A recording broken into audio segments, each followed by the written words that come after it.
Καλώς ήρθατε στο πρώτο επεισόδιο Garmin Podcast. Σήμερα έχουμε καλεσμένη την Άντρια Καφά. Άντρια, τι κάνεις, πώς είσαι? Είμαι μια χαρά, εσύ? Πώς σε βρίσκει το νέο έτος? Καλή αρχή να σου πω. Ευχαριστώ πολύ. Καλά, μια χαρά, αντέχουμε. Αντέχει. Για πες μου, πώς νιώθεις τώρα σαν νέα μαμά? Εντάξει, άλλαξαν πάρα πολλά πράγματα. Άλλαξαν οι ισορροπίες μας, άλλαξαν η καθημερινότητα μας. Κάθε μέρα αλλάζει, για να είμαι ειλικρινής. Αλλά εντάξει, σίγουρα το συναίσθημα το να είσαι μανούλα και να έχεις το παιδάκι σου μπορεί να υπερκαλύψει όλα τα υπόλοιπα. Προλαβαίνεις και τα επαγγελματικά σου? Προσπαθώ, Χριστό μου. Εντάξει, η αλήθεια ότι αλλάζουν συνεχώς τα προγράμματα μας και με τη δουλειά. Αν χρειαστεί για το μωράκι να επιδιαρρώσει και τα λοιπά, να μείνω σπίτι, πρέπει συνέχεια να βρίσκω τρόπο να είμαι παντού. Εντάξει, έχει τη δυσκολία του, η αλήθεια είναι, αλλά εντάξει, νομίζω λύσεις θα βρίσκουμε πάντα. Πες μου κάτι τώρα που είναι πολύ σημαντικό. Πώς κατάφερες να μπεις σε αυτό το χώρο της αθλητικογραφίας σαν γυναίκα, πώς ξεκίνησες, τι λειτουργήσε σαν για σένα που σε τράβηξε πάνω σε αυτό το αντικείμενο? Η αλήθεια είναι ότι ήμουν και αθλήτρια σε πολλά αθλήματα. Γενικότερα ήμουν στον αθλητισμό. Ήξερα ότι μου αρέσει ο αθλητισμός όπως και να έχει. Παρακολουθούσα πάρα πολύ ποδόσφαιρο από πολύ μικρή ηλικία. Ήξερα ότι μου αρέσει και το ποδόσφαιρο να το παρακολουθώ. Ενώ στα υπόλοιπα αθλήματα ήμουν αθλήτρια. Η αλήθεια είναι ότι μου αρέσει και ο χώρος της τηλεόρασης. Οπότε ο συνδυασμός αθλητική δημοσιογραφία ήρθε κάπως εύκολα. Όταν ανακάλυψα σιγά σιγά μεγαλώνοντας ότι υπάρχει αυτή η επιλογή. Στην αρχή σπούδασα business και human resources όταν ακόμα ήμουν στο ψάξιμο. Κατά τη διάρκεια των σπουδών μου ήρθε η ιδέα για την αθλητική δημοσιογραφία. Ανακάλυψα τη σχολή του Χρήστου του Σωτηρακόπουλου και έτσι έγινε η αρχή. Πολύ ωραία. Ναι. Πολύ ωραία. Λειτουργήσε κάποιος άνθρωπος, κάποιο πρόσωπο για σένα πάνω σε αυτό το κομμάτι του αθλητισμού που σε τράβηξε? Εντάξει, με την αδερφή μου ήμασταν πάντα παρέα στον αθλητισμό. Και με τον πατέρα μου πάντα παρακολουθούσαμε μαζί ποδόσφαιρο. Να με εξετάζει πολλές φορές. Είναι σαν μέντορας, ας το πούμε. Άρα ο πατέρας σου ήταν αυτός που λειτουργήσε. Ναι, ακόμα και σήμερα, όταν θα έχει παιχνίδι, όταν θα έχει οτιδήποτε, θα το πάρω τηλέφωνο, θα μιλήσουμε, θα σχολιάσουμε. Θα μου πει ήσουν καλή, δεν ήσουν καλή. Βελτίωσε αυτό, εκεί είσαι σωστή. Το έχει. Είναι αυστηρός κριτής. Πολύ ωραία. Πες μου κάτι, ποιο μοντέλο Garmin φοράς? Εγώ έχω το πολύ όμορφο Venue 3S. Το οποίο εμένα μου αρέσει πάρα πολύ. Χριστό μου, να σου πω, γιατί το φοράω παντού και πάντα. Ήθελα κάτι το οποίο να μπορώ να το, λόγω και της καθημερινότητας, λόγω και της δουλειάς, αρέσει μου να έχω κάτι πάνω στο χέρι μου και να μην έχω έννοια αν είναι εντάξει, αν ταιριάζει, αν είναι ok, να το έχω πάντα στο χέρι μου και να πηγαίνω να με βολεύει μες στην καθημερινότητά μου. Ναι, σε καταλαβαίνω απόλυτα. Γιατί είσαι δραστήριος άνθρωπος και χρειάζεσαι ένα ρολόι που να μπορέσει να το υποστηρίξει την καθημερινότητά σου. Και αυτό είναι το Garmin. Και νομίζω, αν δεν κάνω λάθος, η μπαταρία διαρκεί πάρα πολύ στο συγκεκριμένο μοντέλο. Όταν πρέπει να φορτίσεις τα πάντα στο σπίτι πλέον. Ναι. Πρέπει να φορτίσεις και το ρολόι κάθε μέρα, νομίζω κάτι θα αφήσεις πίσω. Είναι η αλήθεια ότι με το ρολόι της Garmin ξεχάνεις να το φορτίσεις. Δεν ξέρω πόσες μέρες πάει η μπαταρία του. Και είναι πάρα πολύ βοηθητικό, γιατί μέσα στην καθημερινότητα σου πάντα κάτι θα ξεχάσεις. Αλλά επειδή πλέον η δραστηριότητα σου, η ζωή σου είναι κάπως δομημένη πάνω στο ρολόι σου, σίγουρα να ξυπνήσεις μια μέρα και να μην έχεις μπαταρία. Και να μην είσαι λίγο στα χαμένα, νομίζω, λέει, δεν έχεις κινητό, μπορεί και παραπάνω.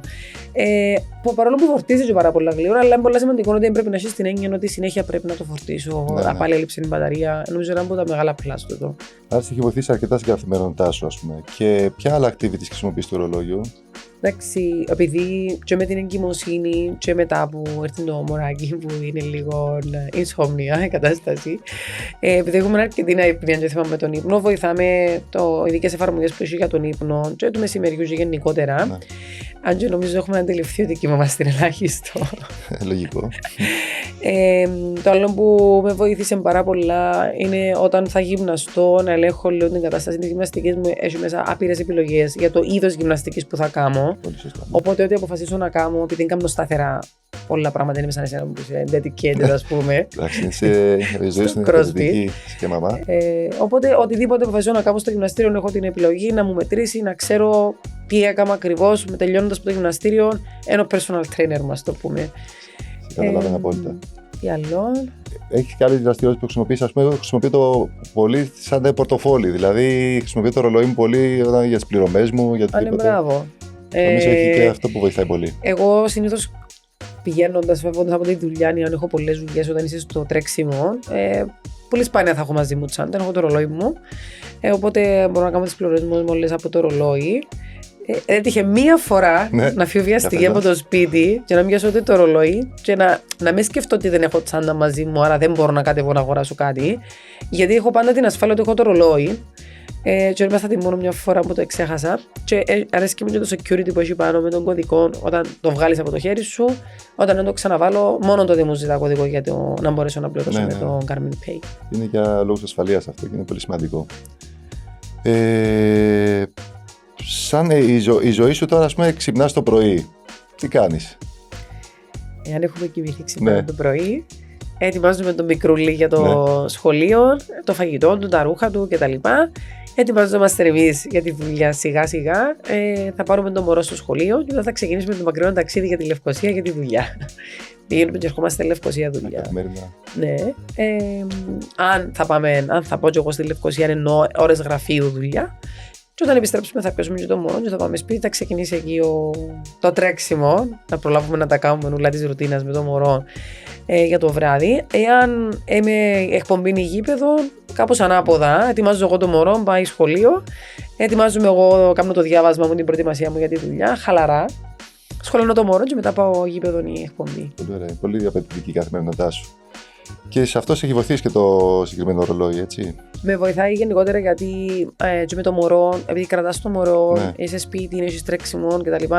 Οτιδήποτε ποιος με ψάξει, αμέσως κατευθείαν στο ρολόι. Γιατί πολλές φορές μπορεί να σε ψάχνει κάποιος και να περάσει η ώρα και να μην καταλάβεις ότι πρέπει να απαντήσεις ή οτιδήποτε. Ναι, κρίνεις αν πρέπει να απαντήσεις, αν είναι σημαντική απάντηση. Ή αν κάποιον email από τη δουλειά που κυρίως η έννοια μου η μεγάλη εντούτη με τα emails και τα λοιπά. Αν συμβεί οτιδήποτε και πρέπει να με ενημερώσουν. Οπότε βοηθάμε πάρα πολύ το ρολόι σε τούτο. Εντάξει, υπάρχουν και κάποιες άλλες ιδιότητες που αφορούν τις γυναίκες και βοηθάτε περισσότερο τις γυναίκες, που είναι πολύ σημαντικό. Γιατί όταν έχεις πολλά πράγματα ongoing, που το να κρατάς σημείωση πάνω στο κινητό σου, μια εφαρμογή, μια ιδιότητα είναι πολύ πιο βοηθητική. Και εντάξει, όταν είσαι έτσι λίγο στο τρέξιμο, θέλεις κάποιον να σου κρατάει τα notes σου. Είναι πολύ σημαντικό. Το αντιλαμβάνομαι και εγώ όταν δουλεύω και έχω αρκετή δουλειά. Κοιτάω, ας πούμε, τις κλήσεις με τα μηνύματα, αν είναι όντως απαραίτητο να απαντήσω σε κάποια μηνύματα από αυτά. Και με βοηθάει για να μην έχω το κινητό πάνω μου συνέχεια. Θα τύχει να μην έχεις και το κινητό συνέχεια μαζί σου. Είτε είσαι στη δουλειά, είτε είσαι σε ένα meeting, είτε οποιοδήποτε άλλο λόγο. Εντάξει, μπορεί να είμαστε συνέχεια με τα κινητά μας, αλλά θα τύχει και αυτή η περίπτωση χωρίς το. Εγώ πιο πολύ νιώθω άβολα αν ξεχάσω το ρολόι μου από το κινητό μου. Ναι, αυτό που σου έλεγα πριν, ότι είναι κάπως παρόμοια η κατάσταση. Πολύ ωραία, πολύ ωραία. Πώς, ας πούμε, τι είναι το μότος που σε κρατάει δυνατή καθημερινά, τι σκέφτεσαι, ας πούμε, για να μπορέσει να σε βοηθήσει να είσαι πιο αισιόδοξη, να μπεις δυνατά στη νέα μέρα, να ξεκινήσεις? Εντάξει, πάντα είμαι αισιόδοξη. Η μόνη φάση που μπορεί να πανικοβληθώ λίγο είναι όταν μπορεί τώρα το έχω τούτο, δεν το είχα παλιά. Τώρα με το μωρό εννοώ, με το Μάξιμο, όταν ο Μάξιμος είναι λίγο αρρωστούλης. Και με λίγο έτσι αγχώνομαι, στρεσάρομαι. Λίγο το το ρολόι μου ότι είχα μια stressful day σήμερα. Ή όταν δεν κάνω κάτι, λέει μου it's time to move. Οπότε και με λίγο μπορεί να στρεσαριστώ και να χωθώ. Και για το μωρό να είναι καλά, αλλά και για το γεγονός ότι ξυπνάς το πρωί, έχεις κάτι στο μυαλό σου ως ρουτίνα και αυτό μετά αλλάσουν τα πάντα. Η δική μου ρουτίνα τουλάχιστον έρχεται άνω κάτω. Γιατί πρέπει να μείνω σπίτι με το μωρό, άρα πρέπει οτιδήποτε έχω σε δουλειά, σε υποχρέωση, να δω πώς θα τα βολέψω. Και αμέ, εντάξει, απλά σκέφτομαι ότι να περάσει, είναι παροδικό, να γίνει καλά το μωρό και να ξαναεπανέλθουμε. Έχεις βρει δηλαδή την ισορροπία ανάμεσα στα επαγγελματικά σου, στα προσωπικά σου, στο να έχεις χρόνο για σένα για να μπορέσεις να κάνεις. Είμαι σε καλό δρόμο. Δεν το έχω βρει 100%, αλλά νομίζω είμαι σε καλό δρόμο. Είναι πολύ νωρίς ακόμα. Νομίζω πως ναι, περισσότερος κόσμος λέει ότι θέλει τουλάχιστον ένα χρόνο για να μεγαλώσει λίγο το μωρό, να σταθεροποιηθεί η κατάσταση με το μωρό και για σένα την ίδια και για τον άντρα σου. Έχετε κάποια βοήθεια για το μωρό όσον αφορά γιαγιάδες, παππούδες? Ναι, έχουμε βοήθεια. Αλλά εντάξει, γενικά με τον Ανδρέα θέλουμε να είμαστε και πάρα πολλά με το μωρό. Εν είμαστε το στυλ το γόνιο που με την πρώτη ευκαιρία να το δώσουμε για να κοιμηθούμε, να το δώσουμε για να φύγουμε. Εν πάμε πουθενά χωρίς το μωρό και κάνουμε το κυρίως παραπάνω από επιλογή, ενώ επειδή εν μπορούμε να το κάνουμε. Πάντα λέμε ένα στο Σαββατοκυριακό να κάνουμε με το μωρό. Θέλουμε να το συνδυάζουμε πάντα μαζί του, να κάνουμε memories δηλαδή με το μωρό. Και ακόμα είναι σχεδόν 8 μήνων, φαντάζομαι ότι που να μεγαλώσει κι άλλο και να αντιλαμβάνεται ο ίδιος πιο πολλά. Ότι είναι ακόμα πιο ωραίο και για μας και για το Μάξιμο. Σίγουρα θα διευκολύνει πολύ. Μπορείτε και πηγαίνετε διακοπές με το μωρό, το παίρνετε μαζί σας τώρα? Δεν έχουμε να αποπειραθεί ακόμη, Χρήστο. Το σκεφτόμαστε. Ναι. Είπαμε να μεγαλώσει ακόμα λίγο. Νομίζω, αν και πολλοί κόσμος έχει πάει διακοπές με τα μωράκια τους σε έτσι μικρή ηλικία, εμείς ακόμα φοβόμαστε λίγο να το ρισκάρουμε. Δεν ξέρω. Πρέπει να kids friendly προορισμό. Άντρεα μου, ακόμα μια ερώτηση. Όσον αφορά πώς διαχειρίζεται τις οθόνες, τα τάμπλετ, το κινητό σου όταν κρατάς το μωρό σου, γιατί γνωρίζω ότι δεν είναι πολύ σωστό, ας πούμε, να εκτίθονται σε μια οθόνη, πόσο μάλλον τα μικρά μωρά. Ναι, νομίζω μέχρι μια ηλικία απαγορεύεται. Εμείς εντάξει, ούτως ή άλλως το αποφεύγουμε πάρα πολύ, γιατί μεγαλώνοντας τα μωρά κατευθείαν μόλις δουν οθόνη, τηλεόραση, τάμπλετ, κινητό, κατευθείαν το μάτι τους. Προσπαθούμε να μην έχουμε κοντά μας ούτε κινητά ούτε οτιδήποτε με οθόνη και τα λοιπά για το μωρό. Εν τούτον που σου έλεγα και πριν ότι επειδή είμαι με το μωρό και μπορώ συνέχεια να κρατώ το κινητό, η λύση μου εμένα ευτυχώς είναι το ρολόι στο να ξέρω τι γίνεται με τον έξω κόσμο. Οπότε με το ρολόι είμαι safe και με το μωρό, ότι δεν έχω την οθόνη συνέχεια κοντά του. Γιατί όσο και να προσπαθεί, το μωρό να βρει τρόπο να το κοιτάξει και τραβά του πάρα πολλά την προσοχή. Επομένως πρέπει να είναι εντελώς εξαφανισμένο ή γυρισμένο από την ανάποδη το κινητό τουλάχιστον. Επομένως είμαι εντάξει γιατί είμαι καλυμμένη από το ρολόι, γιατί πολλές φορές όταν είμαι μαζί του, πολλές ώρες είναι ώρες που έχω ongoing πράγματα με τη δουλειά, άρα πρέπει να βλέπω τι έχω στο κινητό, τις ειδοποιήσεις μου, τα emails μου κτλ. Και βολεύει με πάρα πολλά. Ο τρόπος λύσης που ήβρα. Άρα βοηθάει το ρολόι, βοηθάει και τις νέες μαμάδες. Σίγουρα. Είναι πολύ σημαντικό. Άντρεα μου, τώρα από ό,τι καταλαβαίνω, λόγω του μωρού είναι περιορισμένος ο χρόνος σου για άσκηση, για οτιδήποτε. Ναι, αρκετά περιορισμένος. Δυστυχώς. Τι σκέφτεσαι στο μέλλον όταν θα βρεις παραπάνω χρόνο? Εάν θεωρείς ότι θα βρεις παραπάνω χρόνο? Θα βρω. Πρέπει να βρω, Χρήστο. Πρέπει να βρω. Το σκέφτομαι συνεχώς. Εντάξει, είπα όταν θα πλησιάζει το καλοκαίρι που είναι μεγάλο κίνητρο. Το ότι πλησιάζει το καλοκαίρι, μεγάλη πίεση, ευτυχώς. Νομίζω ότι οι περισσότεροι άνθρωποι περιμένουν εκείνη την περίοδο για να πιέσουν να ξαναξεκινήσουν γυμναστική. Θα επιστρέψω στη γυμναστική που έκανα το τελευταίο διάστημα με ταβάρι κυρίως. Νομίζω ότι είναι ιδανική γυμναστική, τουλάχιστον για το δικό μου σωματότυπο. Δεν βρήκα κάτι που να λειτουργεί καλύτερα, πιο άμεσα στο σώμα μου. Δηλαδή, το πόσο γρήγορα βλέπω διαφορά στο κορμί μου μόλις ξεκινήσω ταβάρι. Πάντα εννοείται με τη σωστή διατροφή, όσο πιο σωστή γίνεται.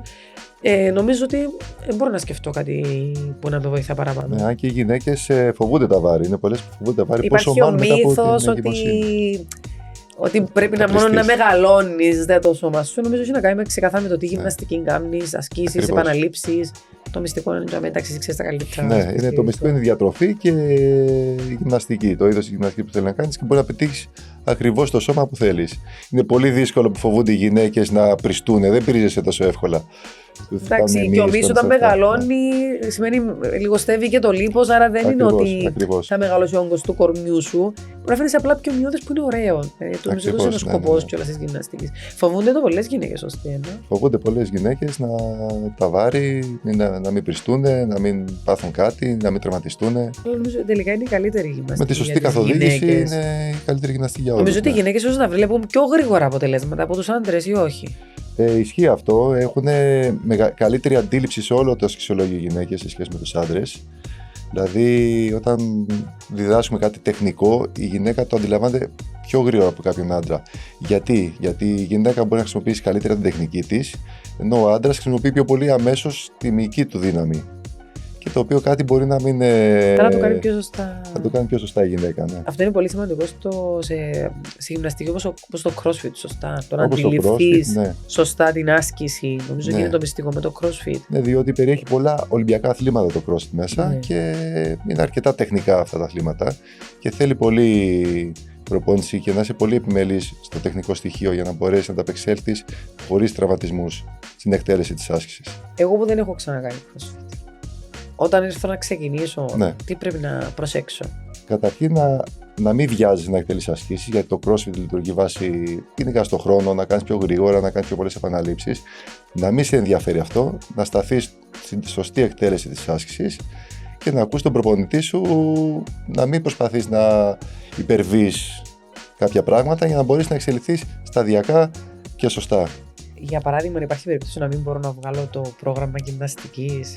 Όχι, ο καθένας μπορεί να βγάλει το πρόγραμμα γυμναστικής. Απλά δεν μπορώ να κάνω πολλές φορές το πρόγραμμα. Όχι. Ο καθένας μπορεί να βγάλει το πρόγραμμα γυμναστικής. Κάποιος μπορεί να κάνει 3 γύρους, κάποιος μπορεί να κάνει 5 γύρους. Εκεί είναι η διαφορά από τον ένα στον άλλο. Εντάξει, υπάρχει για beginners, φαντάζομαι. Υπάρχουν για beginners, πολύ σωστά, και μπορεί να ενταχθούν άμεσα στο χώρο αυτό και να εξελιχθούν. Όπως όλοι ξεκινήσαμε από το 0. Πόσα χρόνια κάνεις προσήλωση? Εγώ κάνω από το 2010. Είσαι προς στο αντικείμενο. Είμαι παλιός πια, ναι. Και θεωρείς τώρα μόλις ξεκινήσεις όλα αυτά θα σε ικανοποιήσει αυτό το ρολόι? Ναι, γιατί ούτως ή άλλως ήταν η άσκηση που έκανα και πριν την εγκυμοσύνη. Εκείνη που περισσότερο το λειτουργούσα το ρολόι, ενώ στο γυμναστήριο είναι ο σύμβουλος μου, ναι. Τα πάντα τελειώνω προπόνηση, είτε κάνω μόνη μου, είτε κάνω personal, είτε με group, οτιδήποτε. Τελειώνω, κοιτάζω το ρολόι να δω τι έκαναμε σήμερα, ναι. Να ξέρω ότι ήταν καλή μέρα στο γυμναστήριο. Οπότε, ναι, σίγουρα θα με βοηθήσει πάρα πολύ, γιατί ήδη είναι μέσα καταχωρημένες οι επιλογές μου. Και επειδή δεν θα αλλάξω κάτι στον τρόπο που γυμνάζομαι, είναι εκεί και περιμένει το ρολόι πότε θα πάρω την απόφαση. Και να αλλάξει, μπορεί να περάσει μέσα τη νέα επιλογή. Σίγουρα. Ναι. Μπορεί να περάσει το νέο άθλημα αυτό που θα επιλέξει να κάνει μέσα στο ρολόι. Επίσης, είναι πολύ σημαντικό με αυτό το ρολόι ότι μπορείς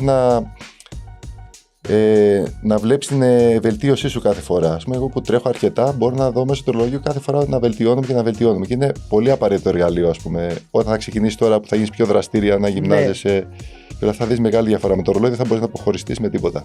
Νομίζω ότι υπάρχουν γι' αυτό με τους. Εγώ δεν το χρησιμοποιώ φυσικά. Έχω δει για τους χάρτες, ναι. Που είναι πολύ accurate γενικότερα. Χάρτες.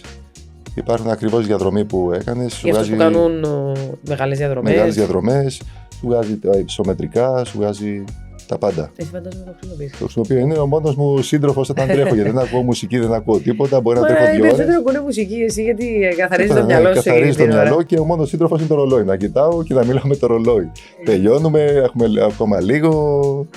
Η μεγαλύτερη απόσταση που κάνεις σε δρόμο? Έκανα 2 φορές το μαραθώνιο της Λεμεσού και το κλασικό μαραθώνιο της Αθήνας. Εγώ προσωπικά. Ναι, είσαι εντάξει, δυνατός στο μαραθώνιο. Και επειδή οι προπονήσεις είναι πολύ μοναχικές, γιατί πολλές φορές είσαι μόνος σου, ο μόνος σύντροφος για μένα είναι το ρολόι. Πραγματικά. Και άμα χρειαστώ κάτι να περάσω, να πάω να σταματήσω, να πληρώσω. Δεν έχεις όλα έτοιμα. Ναι. Να μιλήσεις ακόμα και στο. Ναι. Και άμα έχεις και το κινητό πάνω σου, μπορείς να κοιτάς ποιος σε καλεί την ώρα που κάνεις, άμα είναι πολύ σημαντικό ή κάτι να συμβεί. Οτιδήποτε έχεις το ρολόι σου και είναι πολύ χρήσιμο, ναι. Και μπορεί κιόλας σε κάποιες εφαρμογές Garmin να περάσεις κάποιον αριθμό σαν έκτακτη ανάγκη και να καλέσει. Ναι. Το έχω στο Garmin το monitor ποδηλάτου εγώ αυτό, σε περίπτωση που κάτι συμβεί.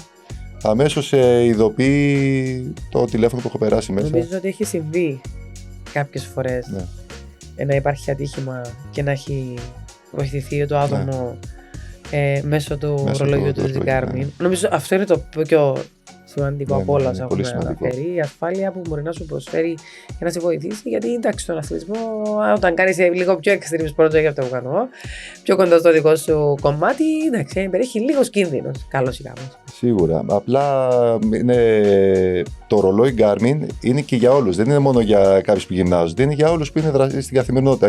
Υπάρχουν δραστήρια καθημερινότητα. Το δικό μου νομίζω είναι πολύ κοντά σε αυτό που λες, γιατί είναι πιο lifestyle ρολόι. Ναι. Που μπορείς απλά να κάνεις τα basic πράγματα. Να βλέπεις την ώρα, να μετράς τα βήματα σου. Δεν θα πω ότι γράφει τώρα στα βήματα εμένα, γιατί είναι και μπορεί να το συνδυάσει και με, ας πούμε, πιο.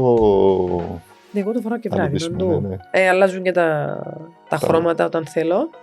Οπότε, ναι, πάντα το φοράω και βράδυ. Έχεις δυνατότητα να επιλέγεις τι οθόνη θέλεις να έχεις, έτσι. Ναι, έχω δοκιμάσει τα πάντα. Μπορεί να βάλει και τη φωτογραφία, ναι, έχω βάλει και του Μάξι μου φωτογραφία. Έχω βάλει και βέβαια με τον Αντρέα. Τώρα το έχω βάλει έτσι πιο minimal. Συνέχεια μπαίνω και το αλλάζω. Ναι. Σου δίνει κάποια φορά να ασχολείσαι, να ξεχνιάσαι λίγο, να αλλάζει το ρολόι, να κοιτάς εφαρμογές, να το ψάχνεις. Ναι, σαν το wallpaper του κινητού. Σωστά. Άντρια, πώς σου φάνηκε το πρώτο podcast? Μου άρεσε πάρα πολύ. Είσαι η πρώτη μας καλεσμένη. Ναι, σας κάνω ποδαρικό. Νομίζω είμαι γουρλού, νομίζω. Σίγουρα. Και μου άρεσε πάρα πολύ το στούντιο Χρήστο. Είναι πολύ μοντέρνο και ωραίο, σαν και την Κάρμη και εσένα. Καλή αρχή, καλώς να υποδεχτείς και τους υπόλοιπους καλεσμένους σου. Σε ευχαριστώ πάρα πολύ. Χάρηκα, Άντρια, για την ωριμία και ελπίζω να σε ξαναδούμε σε κάποιο ίσως άλλο podcast, σύντομα, κάποια ναι. event της Garmin. Σίγουρα. Να είμαστε κοντά. Χάρηκα πολύ. See you soon.